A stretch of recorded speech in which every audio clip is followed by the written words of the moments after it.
bienvenida. Nos da mucho gusto verlos. Y bueno, vamos a pasar a nuestra conferencia del día de hoy. Entonces, vamos a volver con Enrique y Eva y les vuelvo a dar la palabra en esta mañana.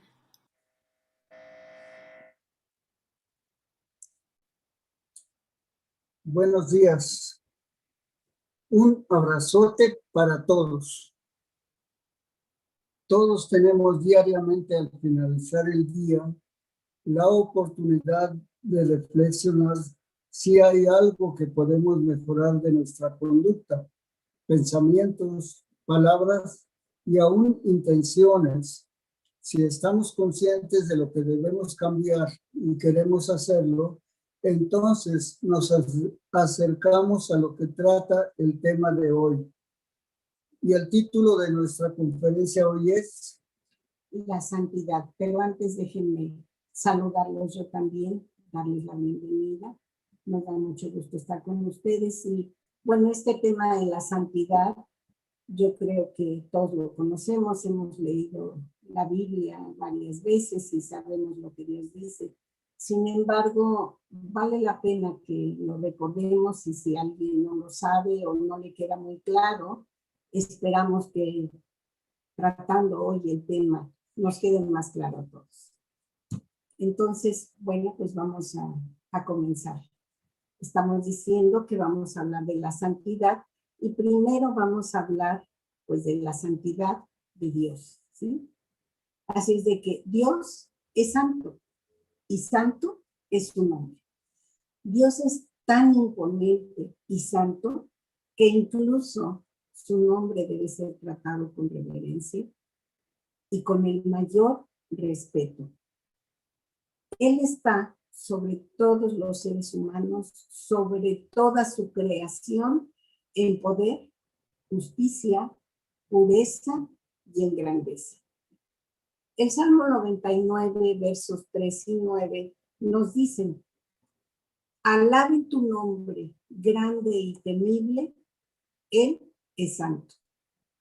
Exaltemos a Jehová nuestro Dios y postrémonos ante su santo monte, porque Jehová nuestro Dios es santo.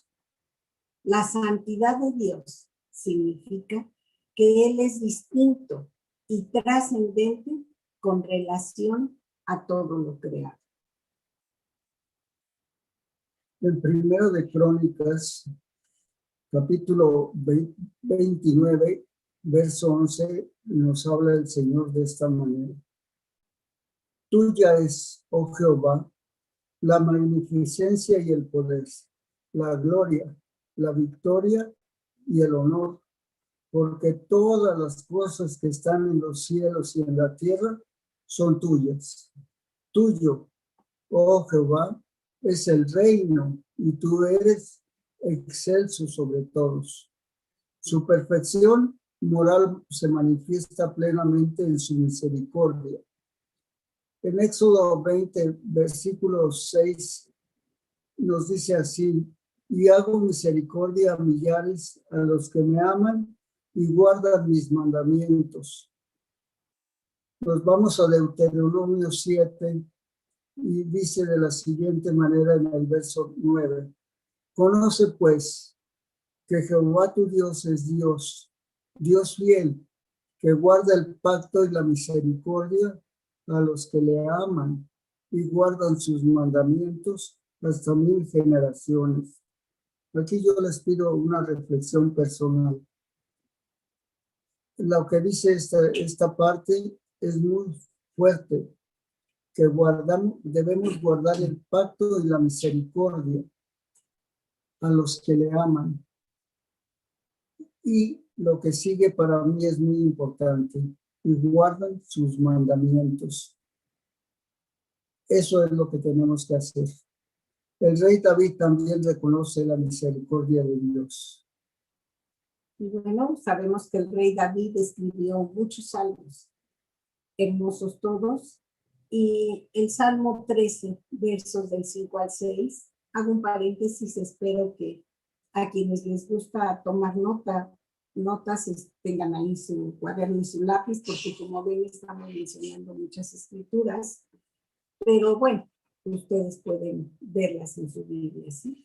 El Salmo 13, versos 5 y 6 dice, mas yo en tu misericordia he confiado. Mi corazón se alegrará en tu salvación. Cantaré a Jehová porque me ha hecho bien.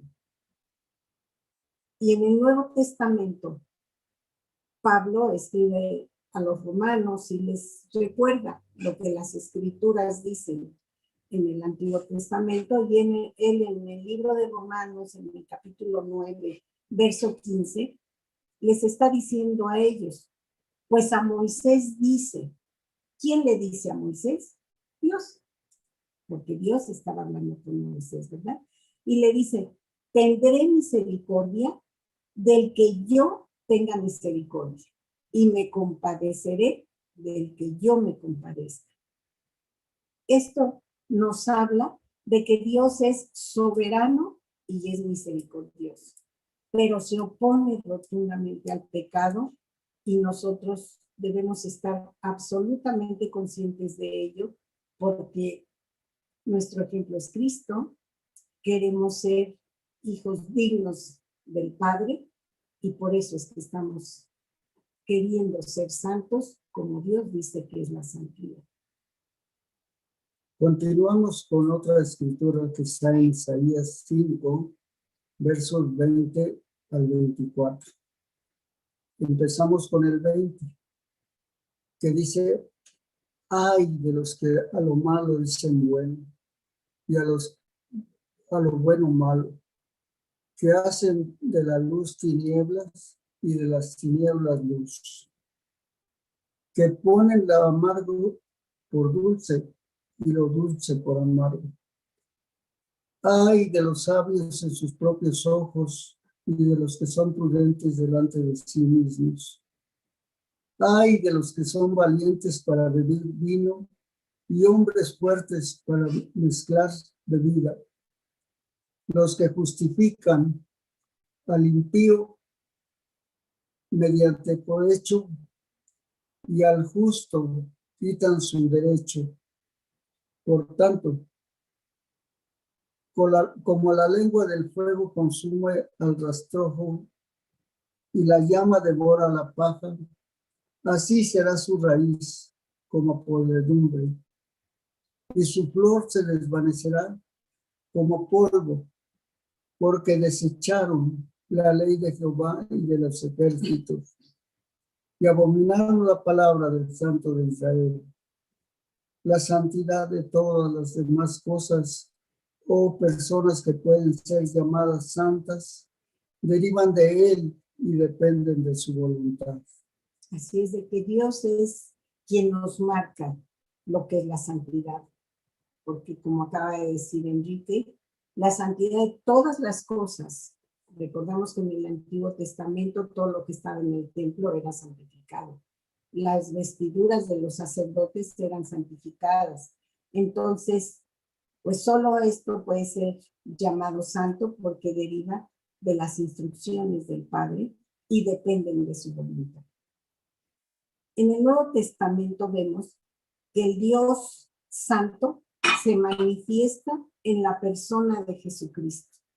Jesucristo vino a la tierra a hacerse hombre y él personificó en sí mismo el significado de la santidad. Así es de que si nosotros en algún momento tenemos duda de hacer, pensar, decir algo, recurramos a lo que Jesucristo hacía, decía, pensaba, actuaba en los momentos de su vida. Él se enfrentó a muchas cosas en la vida y la verdad es que es sorprendente cuando nosotros leemos la Biblia y le ponemos atención, nos damos cuenta que la actitud de los seres humanos, toda, absolutamente toda, está en la Escritura.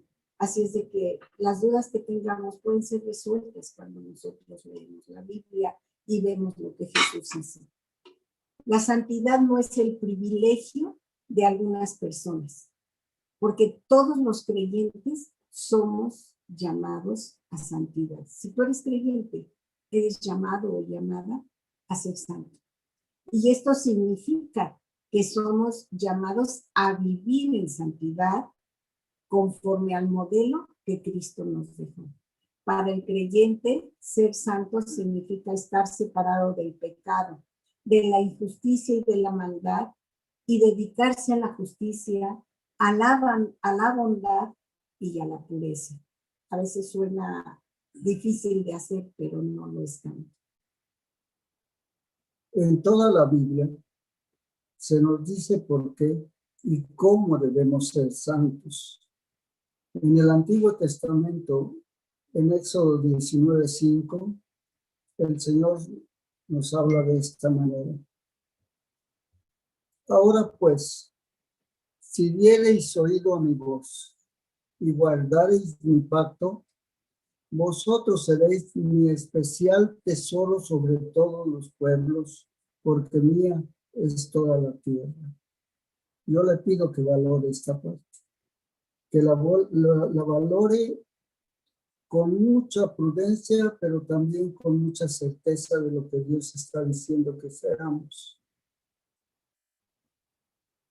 La continua elección de Israel como pueblo de Dios dependía de su obediencia, y Dios esperaba que esa obediencia tan especial en el cumplimiento de sus futuros propósitos para ellos saliera de corazones agradecidos que respondieran a su amor y cuidado por ellos. Igualmente, la obediencia a Dios es un elemento fundamental de la relación con Cristo en el nuevo pacto. En esta parte hago un paréntesis para hacer una pequeña reflexión personal que comparto con ustedes. Aquí nos dice algo muy importante que yo veo así. Dios esperaba que esa obediencia tan esencial en el cumplimiento de sus futuros propósitos saliera de corazones agradecidos. Y aquí yo me hago una pregunta y se las comparto y quizás ustedes la puedan hacer. ¿Cómo está nuestro corazón? ¿Está agradecido? ¿Respondemos a su amor y cuidado? Igualmente, ¿cómo está nuestra vida en obediencia a Dios?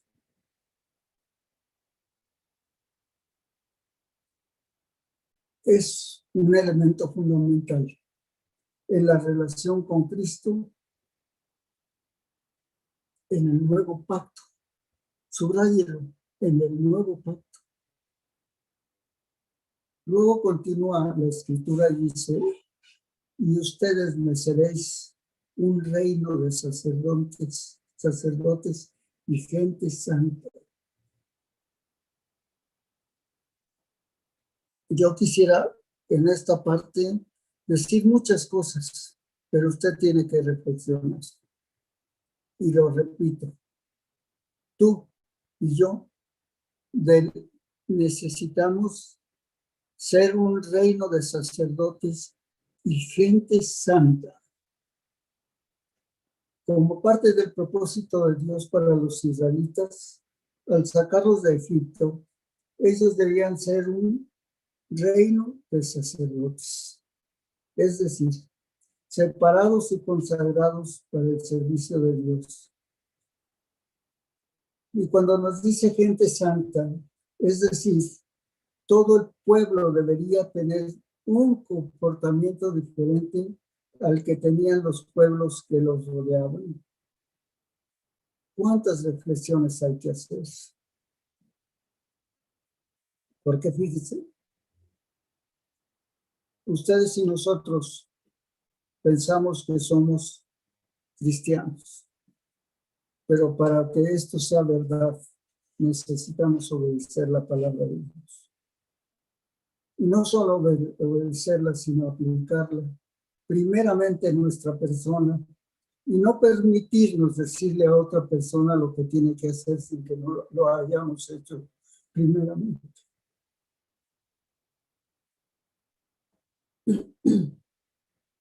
Asimismo, los creyentes bajo el nuevo pacto debe ser un reino de sacerdotes. ¿Se imagina lo que eso significa?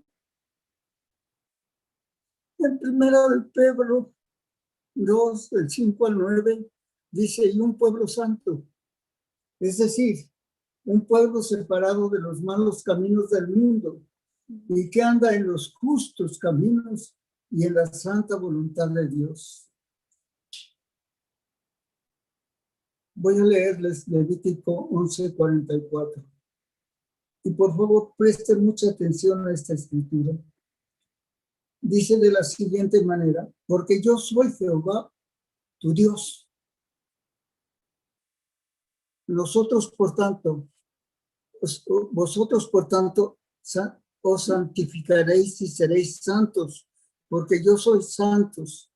Así que no contaminéis vuestras personas con ningún animal que se arrastre sobre la tierra.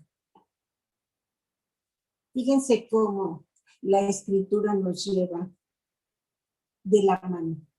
En el Antiguo Testamento dio instrucciones al pueblo, dio instrucciones a Moisés, se establecieron sacerdotes quienes estaban absolutamente dedicando su vida a la adoración a Dios, a la conducción del pueblo, a ese respeto, amor y obediencia al Señor.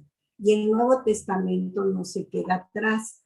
Entonces, Enrique acaba de comentar de una escritura que dice que nosotros, que somos los creyentes actuales, bajo el nuevo pacto debemos ser un reino de sacerdotes. Y esta escritura está en Primera de Pedro, capítulo 2, versos del 5 al 9, donde dice que deben ser sacerdotes y un pueblo santo. ¿Sí? Un pueblo separado de los malos caminos. Las instrucciones dietéticas dadas a Israel, porque Enrique acaba de leer Levítico 11:44, ¿verdad? Que dice que no contaminen sus personas con ningún animal que se arrastre sobre la tierra, porque en el Antiguo Testamento Dios al pueblo de Israel le dio instrucciones de qué animales no debían comer porque eran animales inmundos, ¿sí? Pero esas instrucciones dietéticas que les dio a Israel ya no son obligatorias para nosotros en el Nuevo Testamento, porque Cristo vino a cumplir el significado y el propósito. Hoy, nosotros, los seguidores de Cristo, debemos distinguirnos de la sociedad que nos rodea al comer, al beber, al vestir, a fin de glorificar a Dios en nuestro cuerpo y al rechazar todas las costumbres sociales pecaminosas de los incrédulos. Debemos ser santos en toda nuestra manera de vivir. Por eso es que debemos cuidar todo. Como comemos, ¿se acuerdan que en la cena Pablo le reprende a los corintios y les dice que pues, si llegan con hambre, que no se vale porque dejan sin comer a otros, en fin, muestran lo que traen en su corazón, en su vida y no le están dando el honor a Dios.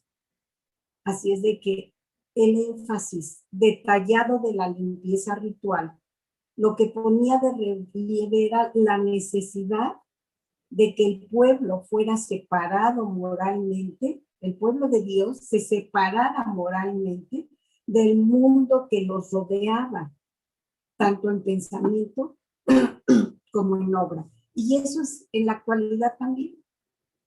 Nosotros estamos en medio de una sociedad que cada día pone, ya no tiene normas, realmente iba yo a decir pone normas diferentes, pero ahora hay una libertad absoluta que la verdad se convierte en libertinaje. La palabra libertinaje ya está en desuso porque ya nada es libertinaje, todo se vale, ¿sí? En el Nuevo Testamento, en Efesios capítulo 1, verso 4, dice, según nos escogió en él antes de la fundación del mundo, para que fuésemos santos y sin mancha delante de él. Esto no se nos debe olvidar. Casi diría yo, hombres, mujeres, jóvenes, adolescentes, niños en la casa, debiéramos tener esta escritura donde más fijamos la vista en la casa, para que nos recuerde que primero Dios nos escogió y luego que debemos ser santos y sin mancha delante de Dios. Es delante de Dios porque puedo aparentar lo que no soy, pero Dios sí sabe quién soy, cómo soy, qué pienso, qué hago. No puedo llevar una doble vida, no debo llevar una doble vida. Cuando yo me resbalo, puedo no darme cuenta y irme al fondo del abismo. Vale la pena recordar esto siempre. Primera de Pedro, capítulo 1, versos 13 y 14. En su subtítulo de Primera de Pedro 1, dice llamamiento a una vida santa. Les sugiero a ustedes que lean todo el capítulo 1. Yo nada más les voy a leer los versos 13 y 14, que dicen, por tanto, ciñan los lomos de su entendimiento. ¿Qué quiere decir? Ponte firme en tu entendimiento y sé sobrio y espera por completo en la gracia que te va a venir cuando Jesucristo sea manifestado. Jesucristo tiene que ser manifestado en nuestra vida, mente, alma, corazón, cuerpo, boca. El verso 14 dice, como hijos obedientes, no se conformen a los deseos que antes tenían, estando en su ignorancia. Muchos, antes de conocer a Cristo, estábamos ignorantes de lo que Dios quería para nuestra vida. Y nos íbamos con las normas de la sociedad. Según el tema que nos interesara, era a lo que estábamos atentos. Libros, conversaciones, seminarios, etcétera, etcétera. Y de eso nos alimentábamos. Pero dice, como hijos obedientes, ya no se conformen a los deseos que antes tenían. Si tú y yo antes teníamos deseos de lo que nos alimentaba el mundo, pero hemos conocido a Cristo, pues ya no somos ignorantes. Entonces ya no podemos estar siendo alimentados por lo que el mundo da. Tenemos que ser alimentados por lo que Dios nos da en su palabra y en el ejemplo de Cristo. Pablo en Romanos 12, verso 2, dice, no se conformen a este siglo, sino transfórmense por medio de la renovación de su entendimiento, para que comprueben cuál sea la buena voluntad de Dios, agradable y perfecta. Que no se nos olvide que la voluntad de Dios siempre es agradable y perfecta.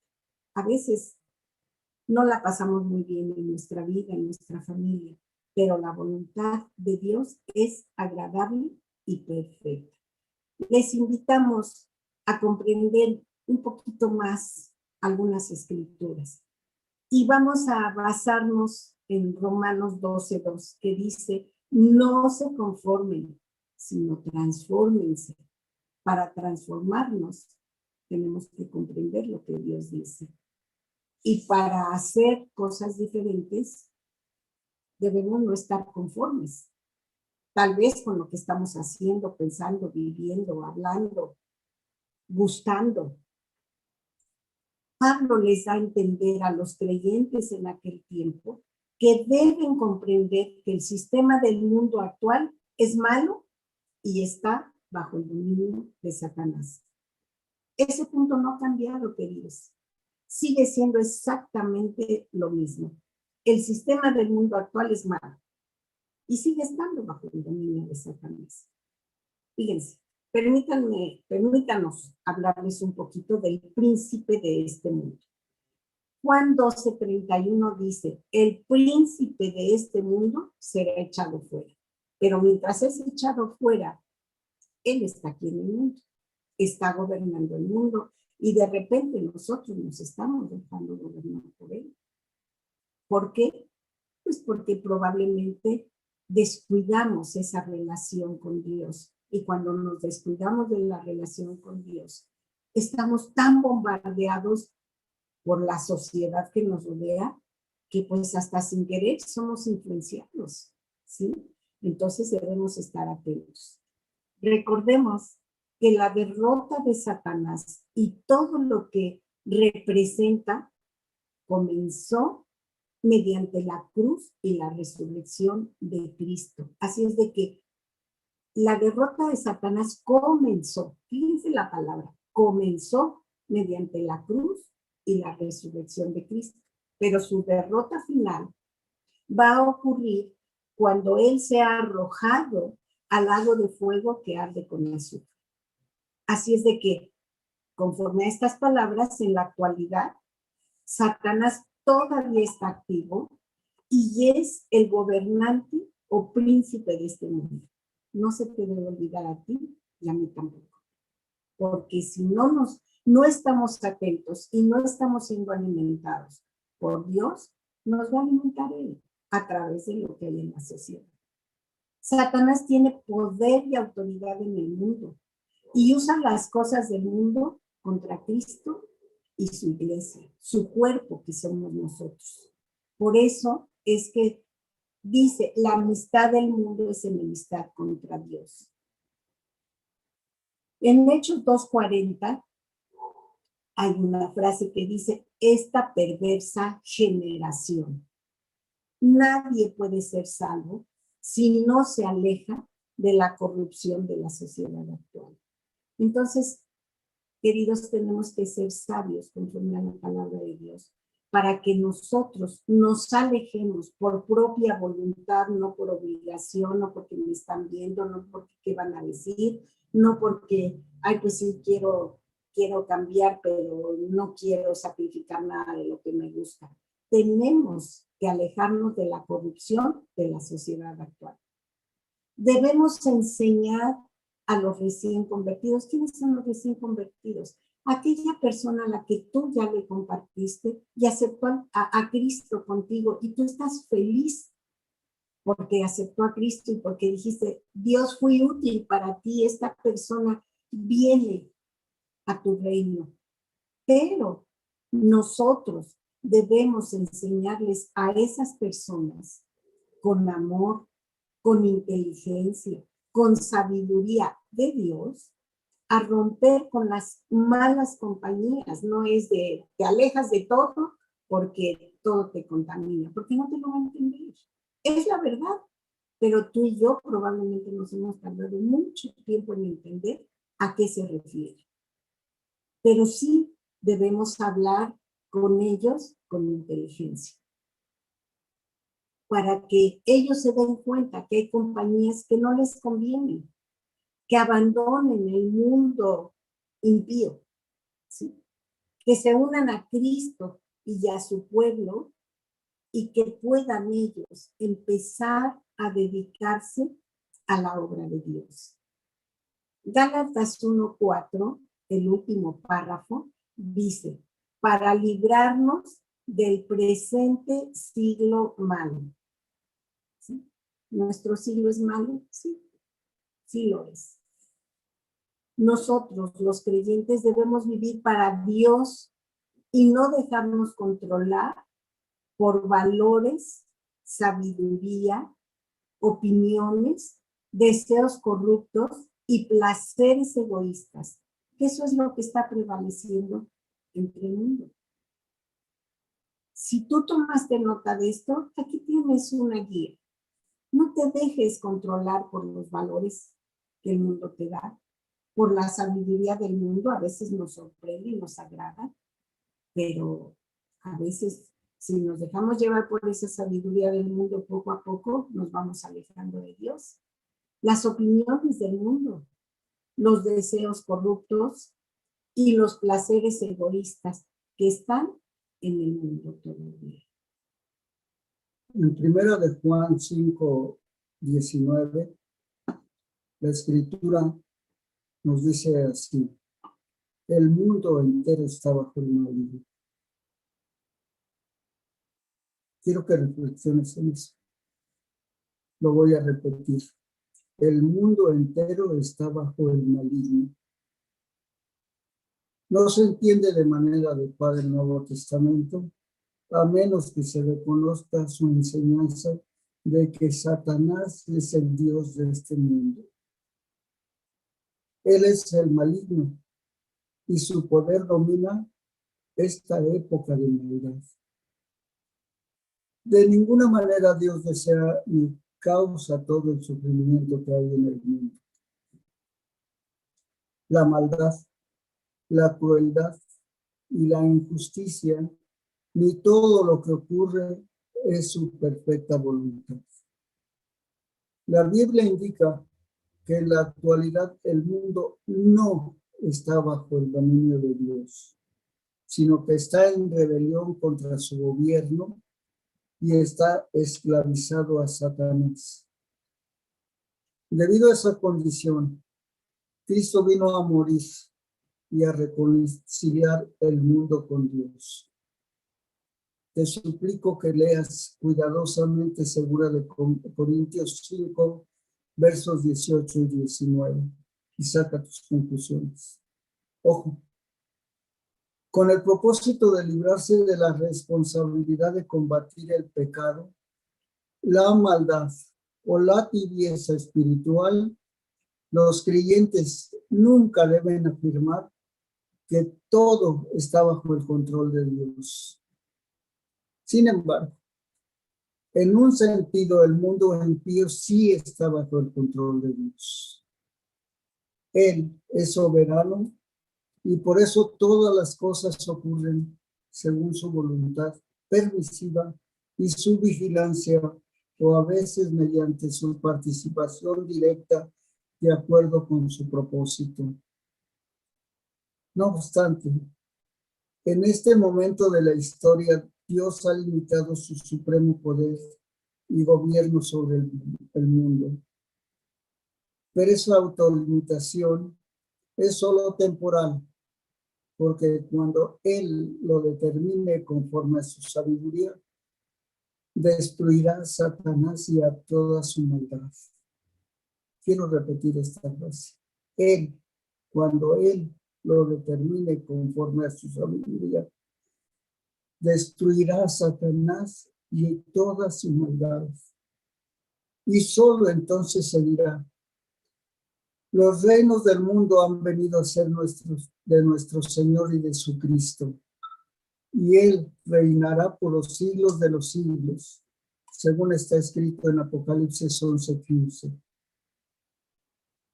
Pero mientras tanto seguimos, como dice Romanos 12:2, no se conformen, sino transfórmense.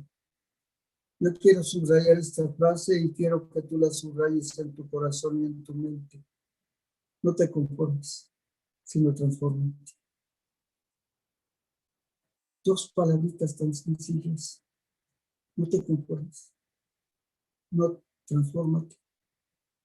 Debemos estar en contra de las prevalecientes y populares formas del espíritu de este mundo. Debemos proclamar a Cristo, las verdades eternas y las normas justas de la palabra de Dios. Debemos despreciar lo malo y amar lo justo.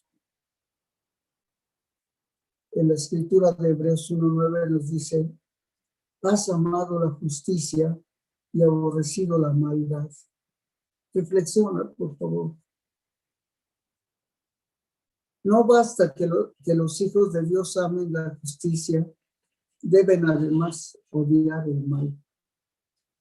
Eso es evidente en la devoción de Cristo a la justicia y su odio a la maldad durante su vida, ministerio y muerte. La fidelidad de Cristo a su Padre mientras estaba en la tierra fue demostrada con su amor a la justicia y el odio a la maldad. De la misma manera, la fidelidad de todos los creyentes se producirá solo a medida que se identifiquen con la actitud de su maestro hacia la justicia y el mal. Lee, por favor, Salmo 45, 7. Y quiero recalcar, de la misma manera, la fidelidad de los creyentes será producida solo a medida que se identifique con la actitud de su maestro hacia la justicia y el mal. Aumentará en ellos el amor a la justicia y el odio al mal de dos maneras. Por favor, pon mucha atención y aplícalo en ti. Al crecer en el amor sincero y en la compasión por aquellos cuya vida destruye el pecado, y al tener una unidad cada vez mayor con su Dios y Salvador, que amó la justicia y odió la maldad. Romanos 12:2 nos dice, no se conformen, sino transfórmense. No contaminarse con los varios tipos de mundanalidad que constantemente rodean a la iglesia, como avaricia, egoísmo, conveniencia, ideas humanistas, maniobras políticas por el poder, envidia, odio, venganza, impureza, malas palabras, diversiones pecaminosas, vestuario seductor e inmodesto, inmoralidad, drogas, alcohol y compañías mundanas. El creyente debe ser conformado a la imagen de Cristo. Tú y yo somos creyentes, ¿sí? Y dice que no debemos contaminarnos con los varios tipos de mundanalidad que existen, ¿no? Porque nos rodean. Dice que rodean a la iglesia. Nosotros, como cuerpo de Cristo, somos la iglesia, ¿sí? Asistimos a una congregación, pero somos la iglesia de Cristo. Segunda de Corintios, capítulo 6, versos 17 y 18, dicen, por lo cual, salgan de en medio de ellos y apártense, dice el Señor, y no toquen lo inmundo, y yo los recibiré. El 18 dice, y seré para ustedes por padre, y ustedes me serán hijos e hijas, dice el Señor Todopoderoso. Esto, desde luego, que demanda un esfuerzo de nosotros como hijos de Dios, y es que nos separemos espiritualmente del mundo. Es decir, separarnos del sistema inmoral del mundo. Por favor, anoten y lean en casa Juan capítulo 17, versos del 15 al 17. Separémonos del sistema inmoral del mundo, de las personas, de la congregación que pecan y se niegan a arrepentirse. Hay quienes pecamos involuntariamente, pero hay quienes aún estando en la congregación pueden estar pecando intencionalmente, sabiendo que no es lo correcto, pero si ya se les dijo, si ya hablaste con ellos, si ya hablaron con su autoridad directa, entonces, y no se arrepienten, entonces es necesario pues que no estemos tan cerca de ellos, ¿sí? También los maestros, las iglesias o congregaciones y las sectas falsas que enseñan errores teológicos y niegan las verdades bíblicas. Esto nos lo dice Mateo capítulo 7, verso 15, y lo dice Romanos 16, verso 17. Por eso es que siempre recomendamos, lee tu Biblia. Si estás escuchando una predicación, una conferencia, ten tu Biblia a la mano y verifica lo que te están diciendo, que esté contenido en la Biblia. Y si no lo alcanzas a leer ahí, por eso te pedimos que tomes notas, para que cuando tú puedas escuchar de nuevo esa conferencia, puedas cotejar lo que te dijeron.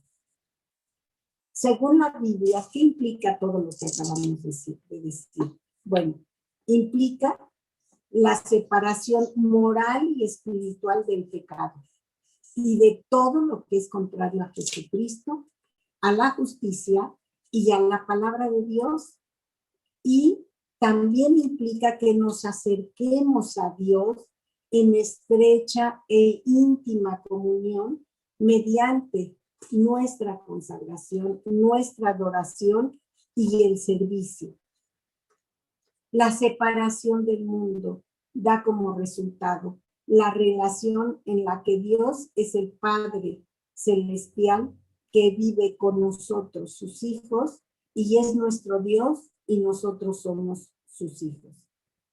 El creyente necesita tener la mente de Cristo. Lee, por favor, 1 Corintios 2:16. Mediante la lectura de la palabra de Dios y la meditación en ella, y sometiendo nuestros planes y metas a criterio de Dios, de Cristo, y no a las de este mundo que está corrompido y que es transitorio, podremos ir adelante. Tener la mente de Cristo significa conocer su voluntad, su propósito y su plan de redención. Tenemos que conocerlo y saberlo. Significa evaluar y ver las cosas así como las ve Dios, dándoles el valor que Él les da, amando lo que Él ama y odiando lo que Él odia. Significa entender la santidad de Dios y lo detestable del pecado. Por eso, cuando nosotros recibimos y seguimos al Espíritu, podemos cambiar radicalmente nuestros valores y nuestra cosmovisión con relación a los métodos y a la sabiduría de este mundo. Hasta aquí vamos a terminar con una conclusión. La santidad es la prioridad de Dios para sus seguidores.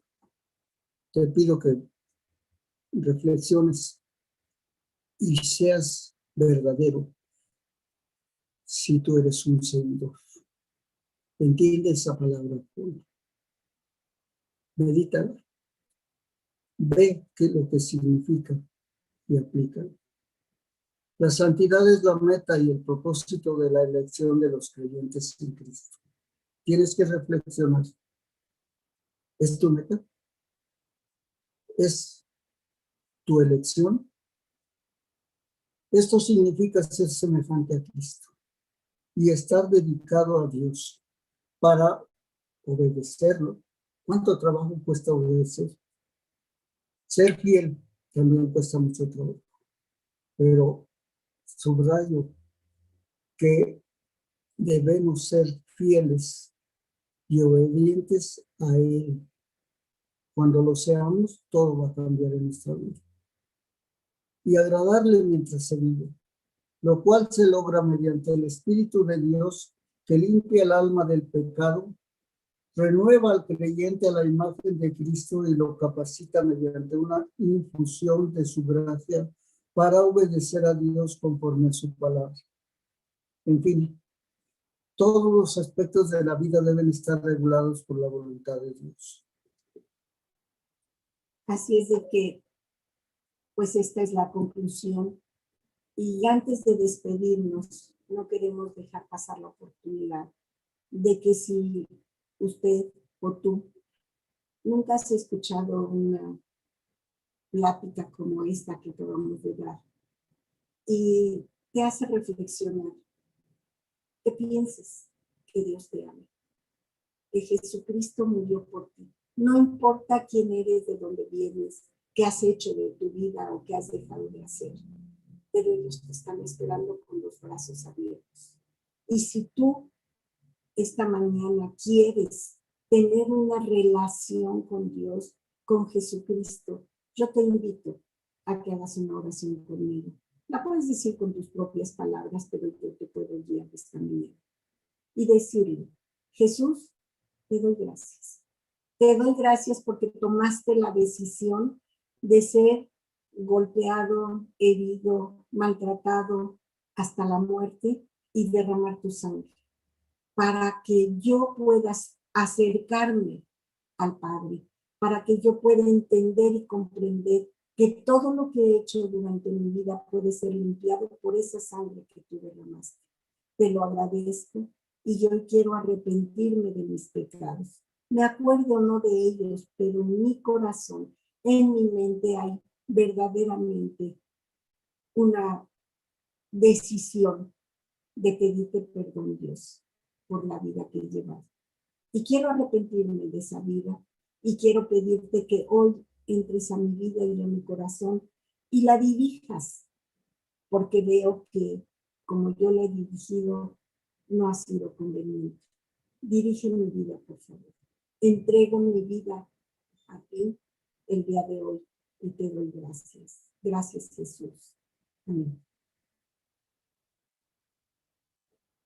El deseo de nuestro corazón es que tú pienses, es que tú medites, es que tú te veas al espejo, que tú tengas una introspección a tu vida, que te revises, que comprendas lo que estás haciendo bien, felicítate, y lo que estás haciendo mal, corrígelo.